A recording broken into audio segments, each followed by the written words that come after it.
Clouds are one of my favorite subjects and themes, and I've been working with them for many years. And as you'll see, I was a cloud painting specialist working for George Lucas in the 1980s at Industrial Light and Magic. I wanted to start out actually with the title of the talk today is Clouds and Chaos. Chaos as in chaos theory, which is a mathematical, scientific way of looking at the universe. This is one of the pieces I did about 15 years ago. And I wanted to start by reading a little bit of a poem by Joni Mitchell called Both Sides Now. Rows and flows of angel hair and ice cream castles in the air and feathered canyons everywhere. I've looked at clouds that way. But now they only block the sun. They rain and snow on everyone. So many things I would have done, but clouds got in my way. I've looked at clouds from both sides now, from up and down, and still somehow it's clouds' illusions I recall. I really don't know clouds at all. And keep in mind that last line, I don't know clouds at all, because it's going to come up later. My slideshow will present 5 sides, not just 2, of looking at clouds. 1, art history. 2, motion picture visual effects.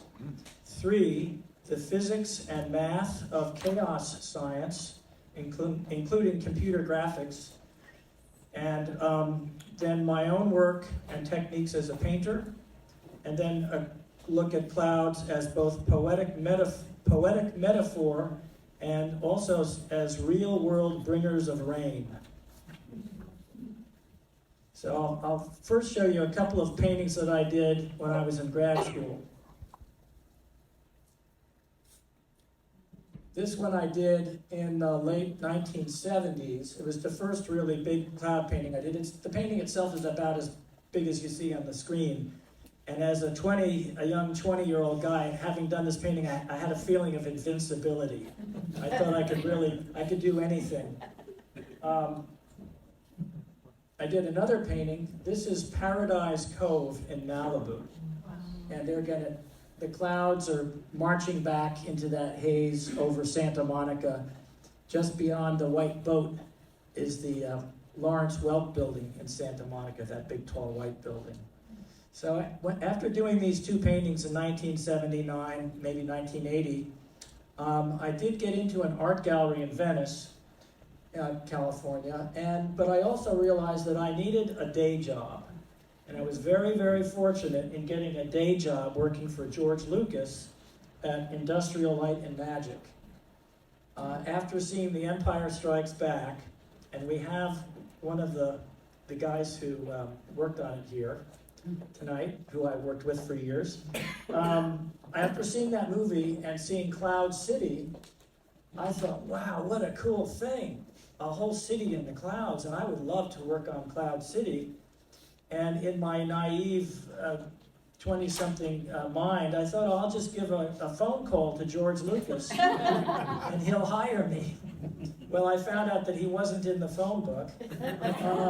And my hopes were dashed for month after month. But the story is that a friend of mine working as a temp secretary in Hollywood at a limousine service called me up one day and she said, I've got the address for Lucasfilm in North Hollywood. So I got the address, I had some pictures of my work, and I went over there, and long story short, I got the job. So this is the company that I worked for, Industrial Light and Magic in San Rafael. There were about 100 people doing the visual effects at that time. These days it's about 1,000 when you look at a movie. Are you in that photo? Yeah, let me see. I think I'm right up in the middle there somewhere. Light motion? Oh, yeah. Oh yeah, I've got a beard. Yeah. I've got a light blue shirt right in the center. No, not the guy in the red shirt, no. Oh, That's me. There's yeah, let's see, Bruce Nicholson is in the room here.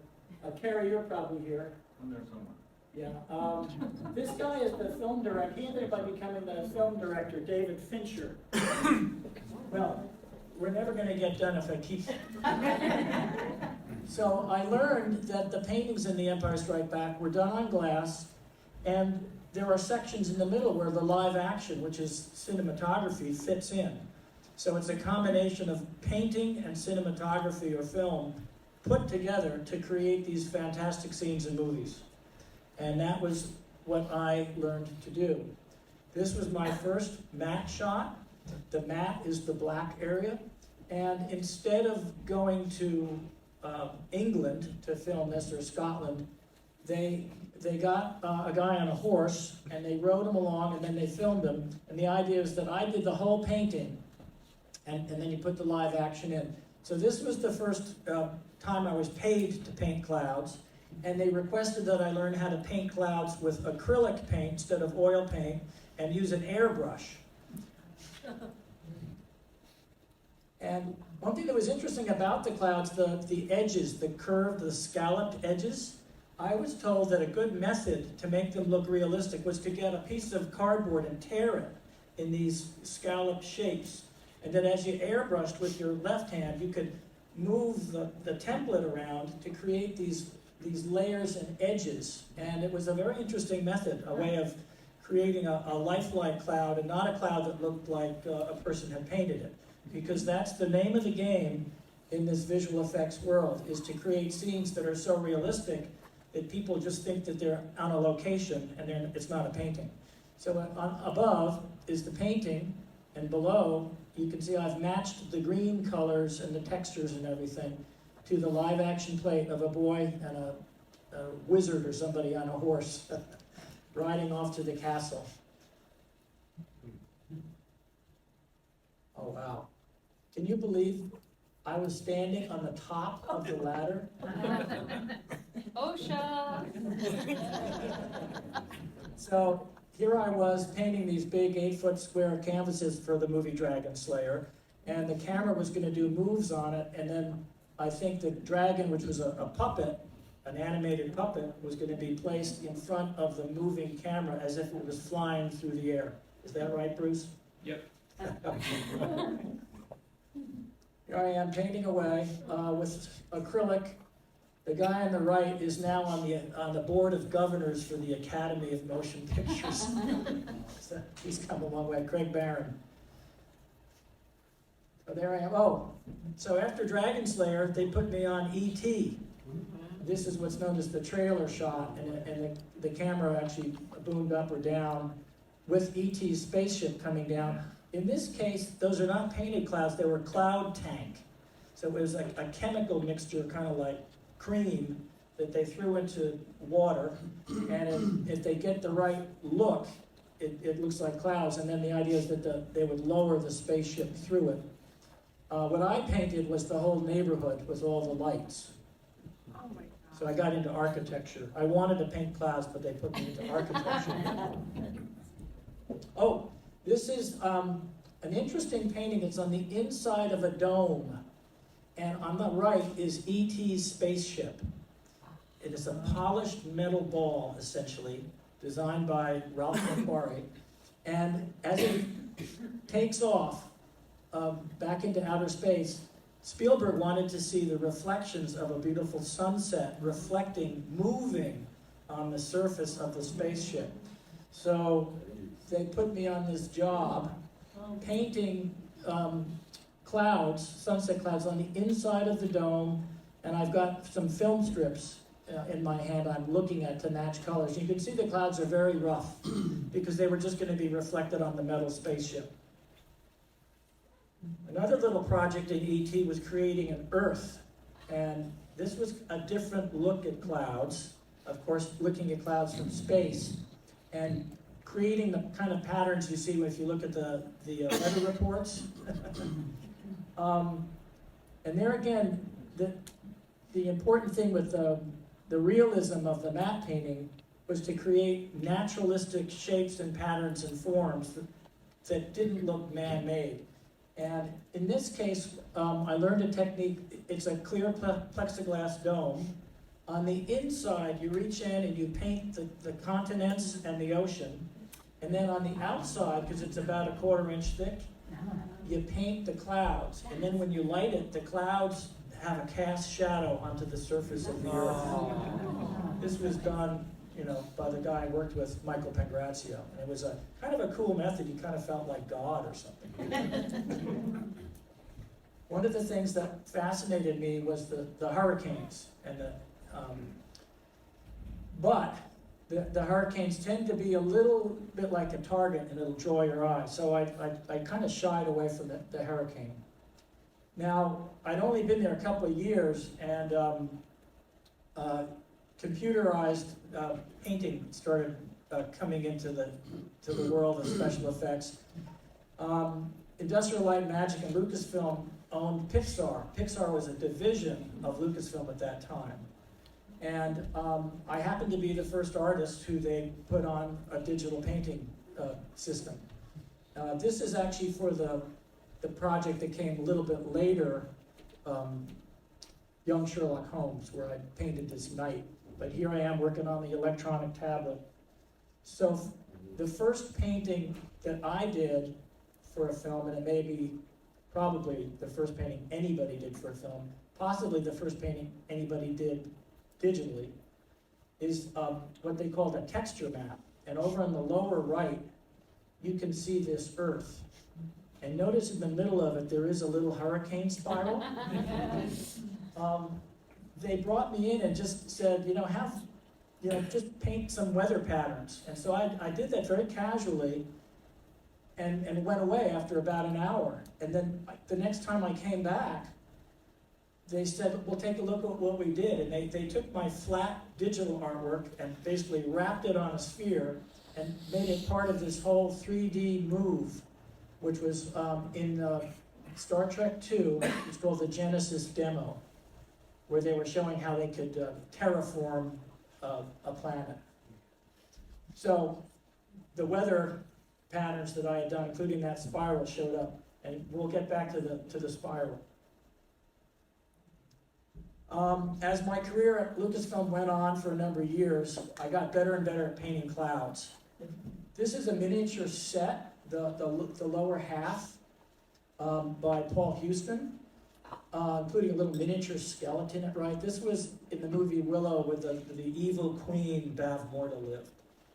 But to create this big landscape, I did a painting, which is everything from the horizon up, those mountains, and even the top half of the castle. And then the clouds, so that's an oil-painted cloud sky. Eventually, I got to paint clouds in oil paint. They just let me do whatever I wanted, as long as it looked good. And I remember when we filmed this, the cameraman I was working with said, hey Chris, if you can paint clouds so good, what are you doing working in this business? You could be a real artist. So I actually left Lucasfilm and I went freelance in '89. And one of the jobs that came to me freelance, because I was like the cloud expert, was designing the DreamWorks logo for Spielberg. So you've all probably seen this. But I didn't do the final artwork, but I did this design work, which was a pretty cool deal. The digital painting leads to an aspect of clouds. I've been reading about them in this book called Chaos by James Gleick. And I'm really not good at math or physics. In fact, a turning point in my life was when I dropped my high school physics class and took an art class. Yeah. But the chaos theory gets at a certain way of looking at nature, which mad artists and realist painters have to keep in mind, which is the complexity of nature. It's not that simple. So this is a photograph of real clouds, and they're in a pattern. But every single cloud has a unique shape, and the pattern overall is not repetitive. It's a combination of order and chaos, or pattern and randomness. So Let me read a little something here.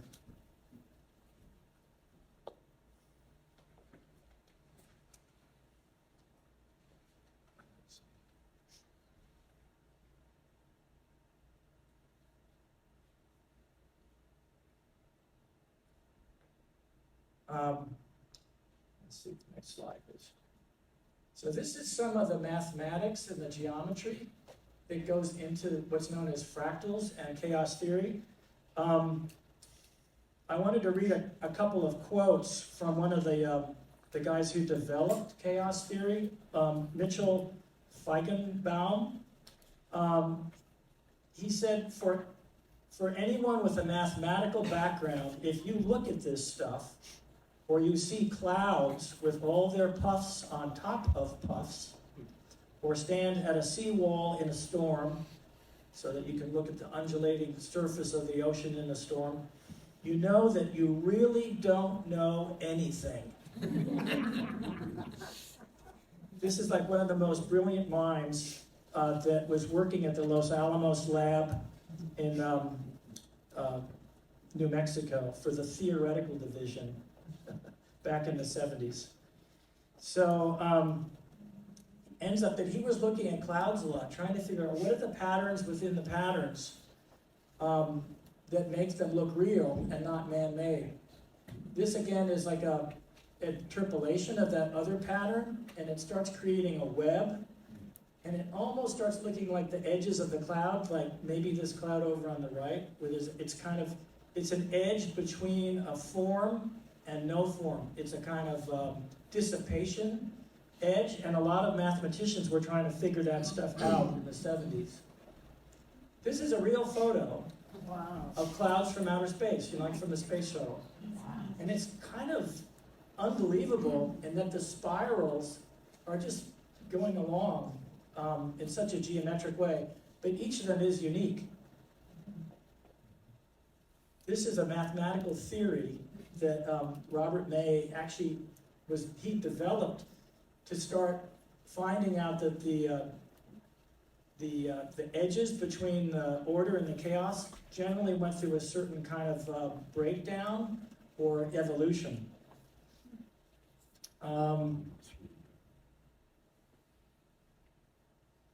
This is another fractal pattern that's been mathematically generated. Starts looking like clouds, huh? And this is called a Mandelbrot fractal. He was a really interesting eccentric guy who was working for IBM, and he came up with this way of plugging in numbers so that one pattern would have the same pattern within it, repeated and then repeated and then repeated, but it would always be slightly different.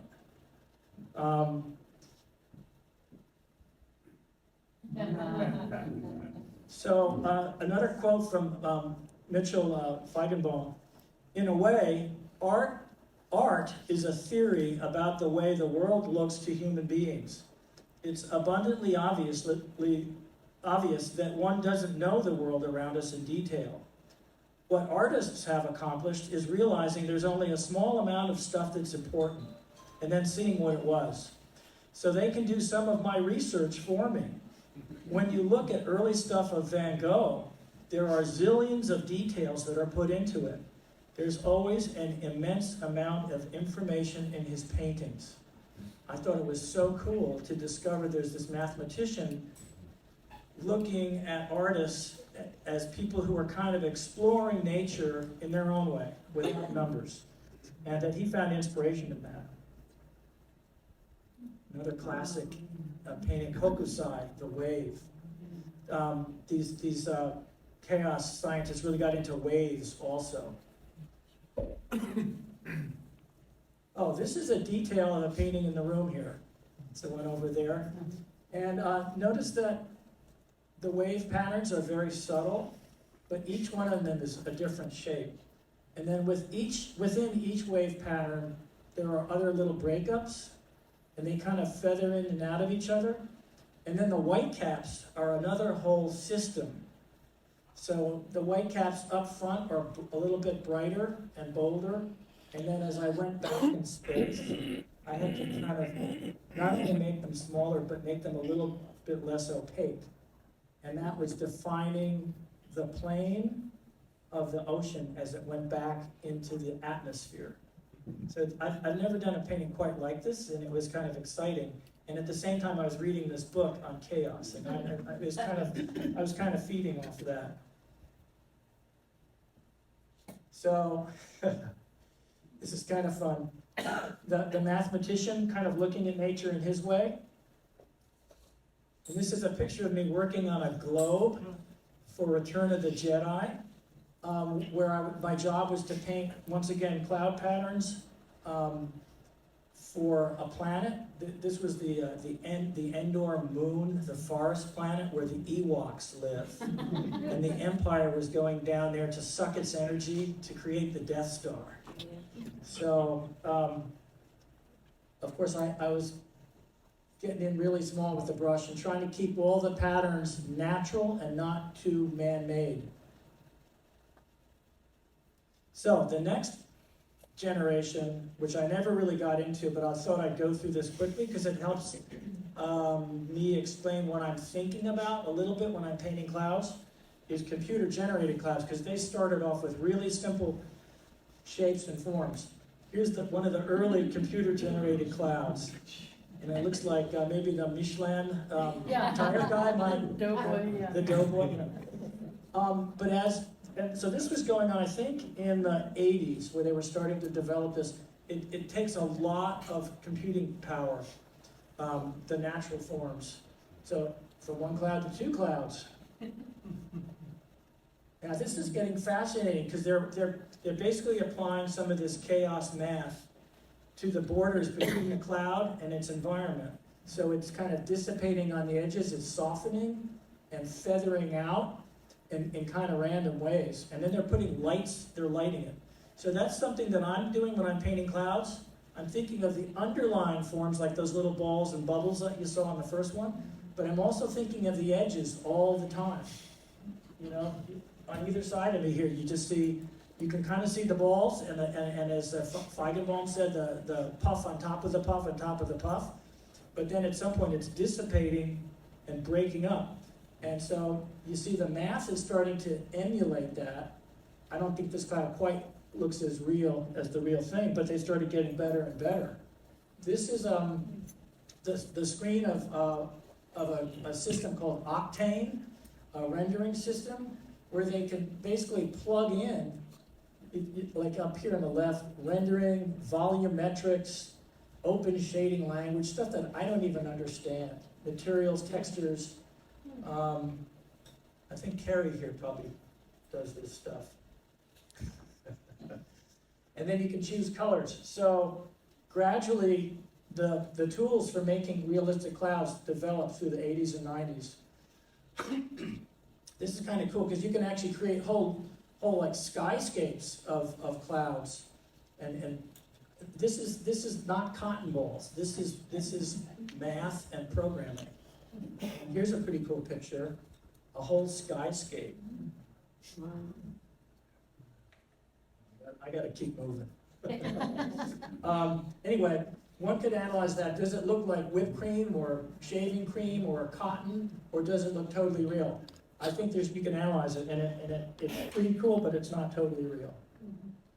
You can buy the software, you can get a tutorial, you can get a cloud kit. You can even get a 10-pack of cans. So it's gonna put me out of business really fast. Okay, so a little bit of inspiration from the old masters. They were doing this in the 15 and 1600s. I always loved the Dutch painters. These clouds. Holland and the Netherlands is a flat country, but they do these beautiful cloudscapes. So as a teenager, I went to Europe. I went to all the museums. I saw painters like this, Albert Cuyp, and these wonderful clouds piling up in the sky. And thought they were pretty wonderful. This is one of my favorite painters, Jacob van Ruysdael. There's something just beautiful about his clouds. They don't look like photographs. They are their own artistic expression of clouds. This is in the Metropolitan Museum in New York.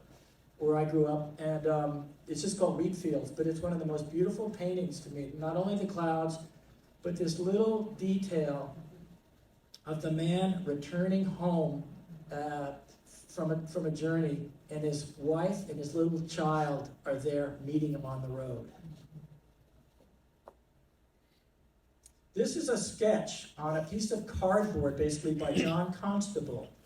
And there's a whole, he did lots of these. And when I was in England at the age of 18, I was in a room by myself with all these paintings by Constable. And pretty fantastic, he just went out and studied them. This is a bad picture, but it's by Frederick Church. So part of the old masters really are the American Hudson River School. This is kind of a wild abstract painting by John Frederick Kenson. The abstract painters like de Kooning and everybody thought Kenson was pretty far out because he was doing these studies from life and getting into the color. This is Albert Bierstadt. Amazing painting of Yosemite, and that light coming around El Capitan. Another painting by Bierstadt called California Spring. And this amazing sense of light pouring down over the Central Valley. Probably the Merced River or something there. So I've really been inspired. Here's a little how-to. This is my setup, my tabaret with a palette, the landscape palette on the right, the clouds and the sky on the left, and all my colors and my brushes at the top and mediums. And in order to paint quickly, I have to be pretty organized. The palette for the clouds is basically warm grays and cool grays, and I mix them up from the dark to the light. It's a sequence of colors and a sequence of tones, and so that's in a way the mathematical side to what any artist is going to do. John Constable really said that there's a science to painting. Of course, Leonardo da Vinci was big on the science of art, the science of painting. This is how I start. I've got a little bit of an outline of cloud on the left in charcoal, and I just start moving the blue sky around. Once the blue sky is in, I start working on the edges. You can see it on these paintings. It's a big important part is that blend. Here's some of the thickness of the paint, the white.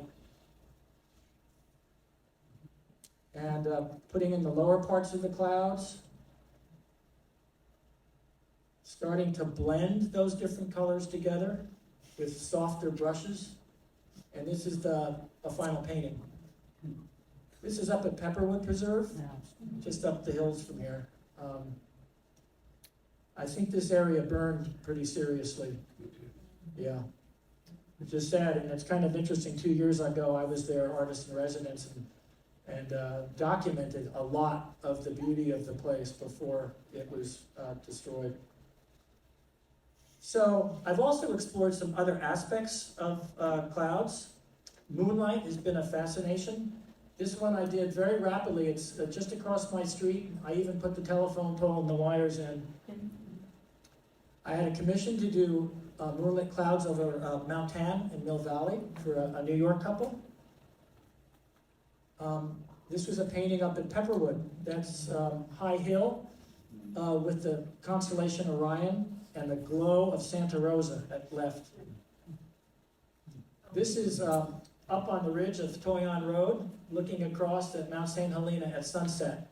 And I became fascinated too with these strands of clouds. This is like the rows and flows of angel hair that Joni Mitchell talked about. Fitch Mountain is viewed from up there looking towards Healdsburg. The fire swept right through here. This last weekend we walked up here. This grass is all burned black to the ground. Many of the trees, and it came right down in there to the left across the river from the town of Healdsburg, which is to the left of the mountain. And as I heard one of the fire chiefs last night in a meeting said, it was scary for Healdsburg. This is the Manalia farm in Healdsburg. And I got more and more interested in sunsets, exploring colors. This is up at Pepperwood, the Three Tree Hill, with an approaching winter storm. And this is interesting, that the sun is sandwiched between these different layers as the storm was coming in. And the color, there's these golden peachy colors and the blue violets.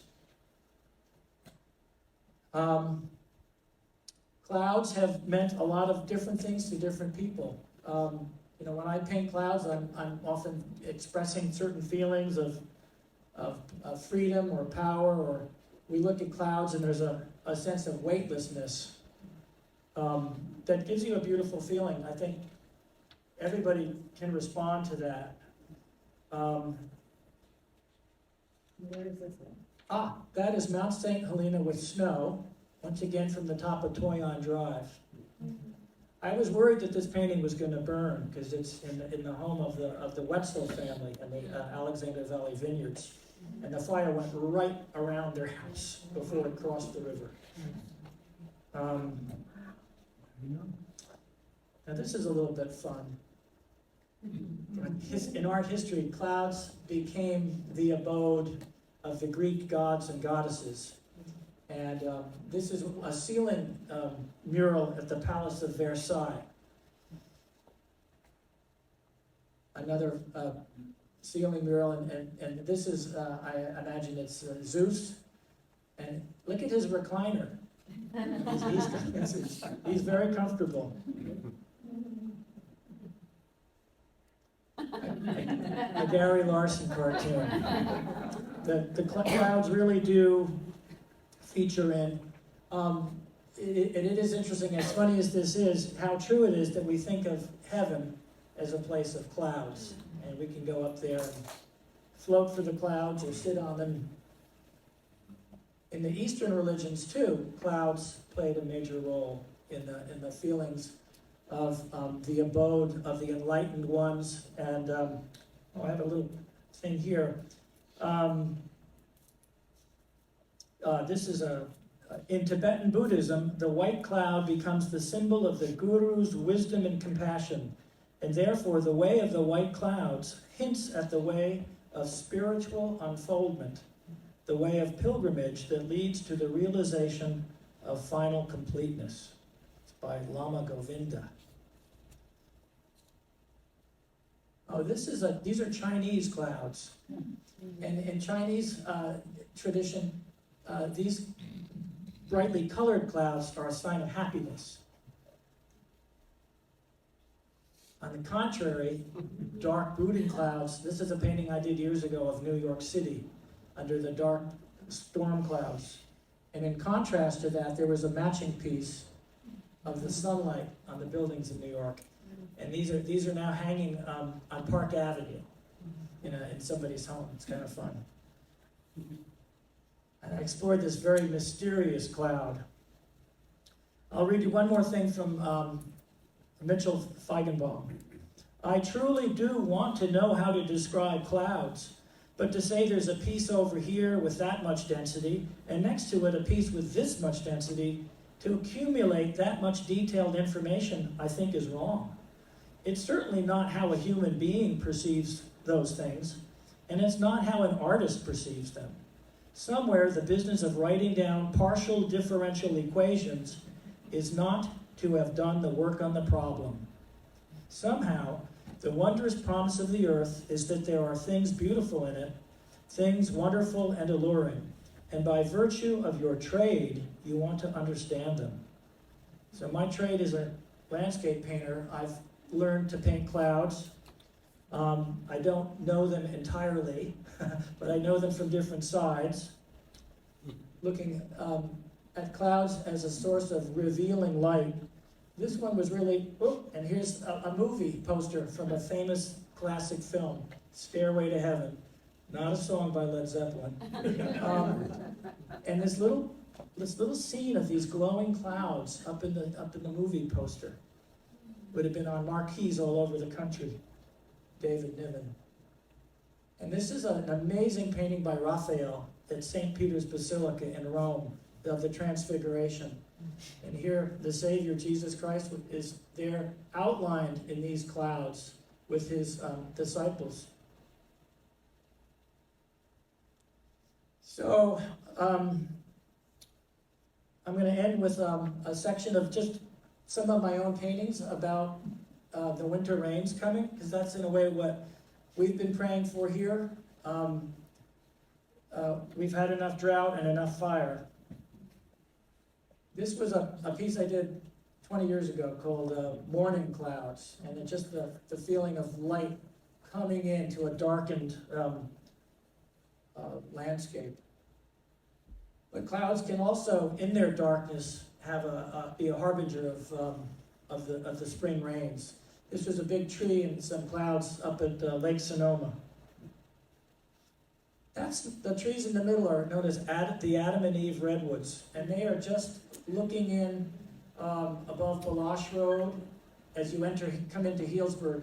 That whole hillside now is pitch black with it's burned. And those trees have survived, but they've been very, very singed.